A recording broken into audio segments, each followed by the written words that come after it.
So if you have any questions or you want to try to flag us in the meeting chat, that's fine. You can stop us as we go. Michael, if it's okay with you, I'll go through the questions, kind of run through the information first, and then we can do the video after that. Is that all right? Absolutely. Okay. Okay, here we go. Chloe was born in Southern California, in Santa Ana, in Orange, California. Completely normal birth, with an exception that it was our first, and she was born cesarean. When she was born, she had a slight pneumothorax, which is a blister on her lung. So they had her in ICU for a couple of days until that healed, and it healed pretty quickly. So she was on IVs for a couple of days getting started there, but she was completely normal. She was born at term or early? About a week late, so, normal stuff. Other than the pneumothorax, absolutely fine, normal. Brought her home, and when she was 9 months to 10 months old, she was standing, walking, and saying words. She could talk really, really well by the time she was a year old. When she was 18 months, she's running, walking, talking. And the first thing we noticed was the eyes in her head going a little bit back and forth. And shortly after that, we noticed that when she laid down in bed, she would have leg seizures. And they would stiffen and she would be almost asleep and she would have these leg seizures. That was the only thing on her body that was seizing. And we went to pediatricians, pediatric neurologists, eye doctors. We tried them all. Of course, when you're in the office, her gait is a little wobbly when she walks. Sometimes her eyes would move. Most of the time they wouldn't. And they would never see the leg seizures. So that got kind of frustrating because you felt like they didn't really believe what you were saying. And one night we got really frustrated, and I videotaped the seizure, and I put it on a VHS back then, and I brought it into the office to the pediatric neurologist. I said, watch this video. You'll get it. And so, of course, they don't watch it while you're in the office. Come back later, and yeah, I see what you meant. Well, we went for an MRI, all kinds of tests. She's had spinal tap, the brain thing where they put the wires up, the electrodes all over on your brain and run those for seizure kind of stuff. They had, why did they put the needles in her legs? To watch the movement between the nerve, sending messages from nerve to muscle kind of a thing. Signals between nerves and muscles, they tested that. She had CT scan. A CT scan. She had, what was that thing they do with the sonogram kind of thing? What is that called? Ultrasound. An ultrasound. You name it, they were trying to figure it out. They tested it for Lyme's disease. They tested it for chickenpox. They tested her for if she'd had some raw meat, all kinds of weird, infectious, weird diseases they were looking for. And they wanted to know if we were related, Nancy and I. And so we told them, no, we're not cousins or anything. Well, then they finally said that this one doctor named Jeffrey Levin, he was a doctor, a pediatric neurologist at Children's Hospital of Orange County, California. And he's since moved to Saginaw, Michigan. But he said there's a guy doing some research on something like this. His name is Michael Pranzantelli. He's working out of Washington University doing research. He's the only guy in the country doing it. Why don't you hook up with him? And so we did connect with Dr. P, and his nurse was really helpful. And we wound up sending blood samples. I think they even got a copy of the tape. Did you get a copy of the tape? I don't know if Jeff sent him a copy of the tape, but came back and he said, yes, I think that's what it is, and said your daughter's brain is under attack from her own immune system. You needs to suppress the immune system.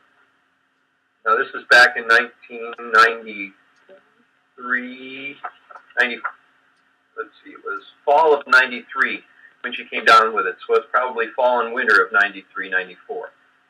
And they said she needs to have the immune system suppressed, so we're going to give her large dose of prednisone. And so we had liquid prednisone. They tried starting with pills, but she couldn't do. She puked the pills, so we went to the liquid.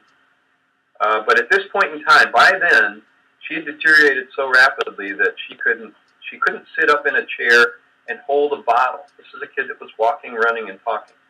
When she tried to talk, you couldn't understand her. And her eyes would go crazy all the time, and she was just falling down every time she walked. So it got so bad she would gag and not swallow very good.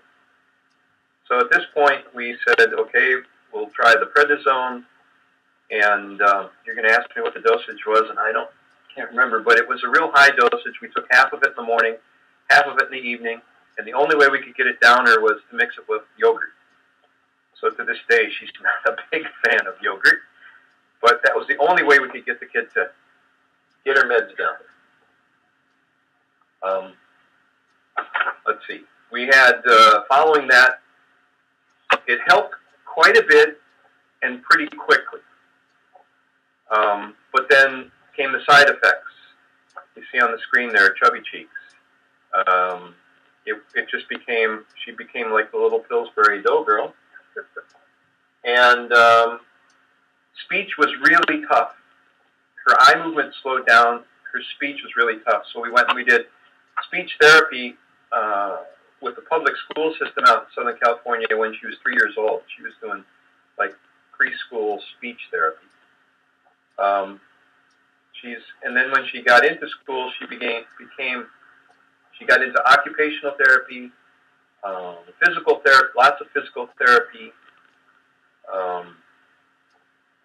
And the thing that bothered her the most was the balance. She just did not have good balance, and she had very weak core muscles in her stomach, in her abdomen.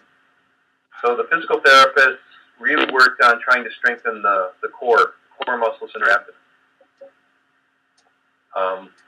Jump in here when you want. I don't know what to add. Do you remember that? Do you remember the stuff the physical therapist did?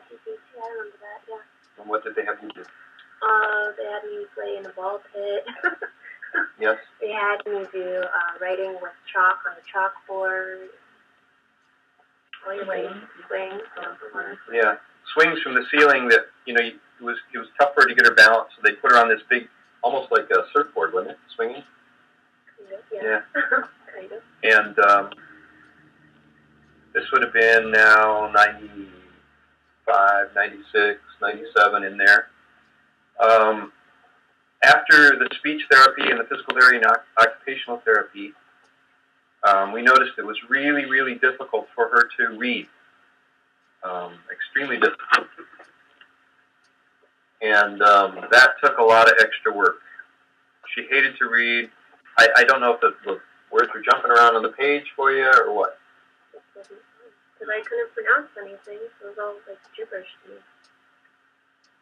And one of the things that the OMS did with Chloe, the residual from the OMS that has never, I think it's permanent damage of some sort. It's in sequencing. It's in putting numbers in order, letters in order, and I think that had a lot to do with the learning how to read. She had a really tough time sequencing the alphabet. If you asked Chloe back then, hey, does L come before or after D? She couldn't see that. She couldn't see that sequence in her head. If you asked her if 14 came before or after 12, she couldn't see that sequence of numbers. So math has become a really huge challenge for Chloe. And directions and sequencing. Like if I say to Chloe, hey Chloe, go into town and turn left at the first light, go down 2 blocks and turn right. How would that work? I'd probably get lost. She'd pull out the GPS, and that's one of the tools that she uses. The GPS tells her, turn left, turn right. And that works, huh? Yeah. She, well, let's see. You want to talk for a while? No, go ahead, but they probably want to know about the length of time on prednisone and... Prednisone lasted for 6 years. So until she was about 8 years old.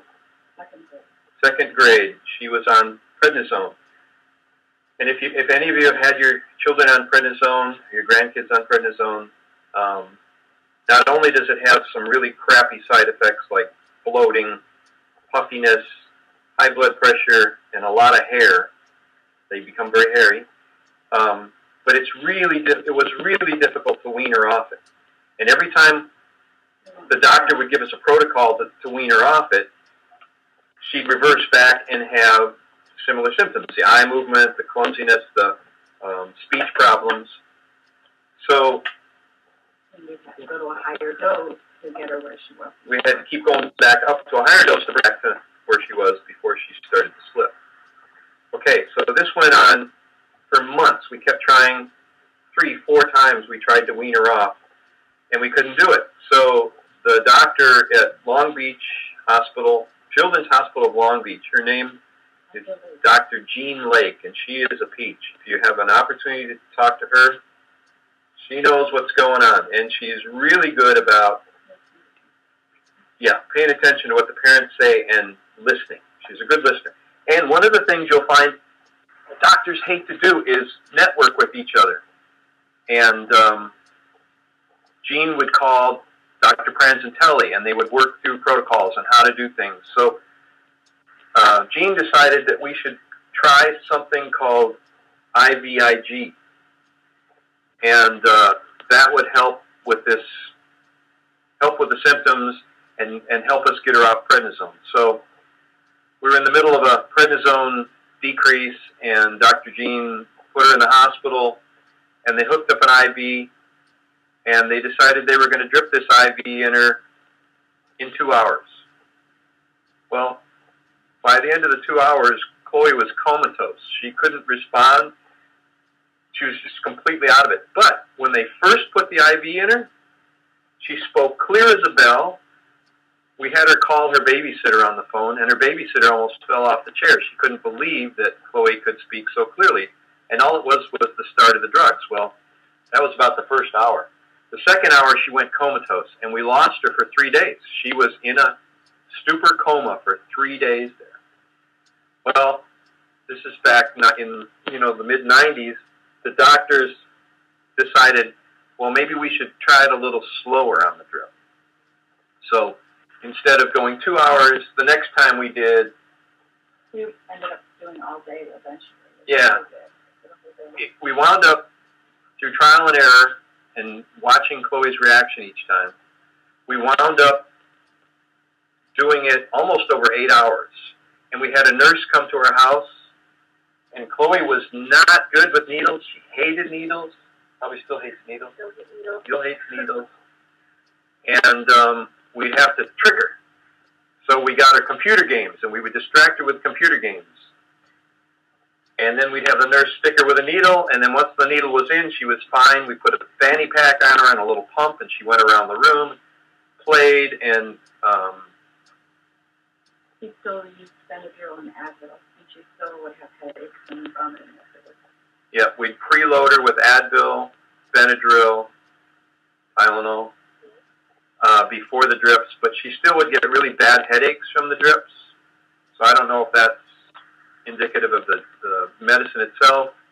We were told that there are different manufacturers of IVIG, and it's really important to keep track of that. So if you're going to go do an IVIG, get all of that information, what's the lot number, the manufacturer, and see how your child does on it. And if they do well on it, request that the next time. That same, if you can get the same lot number, get it. Or at least the same manufacturer, because different manufacturers use different sources of material to do the IVIG, and I think it has a big effect on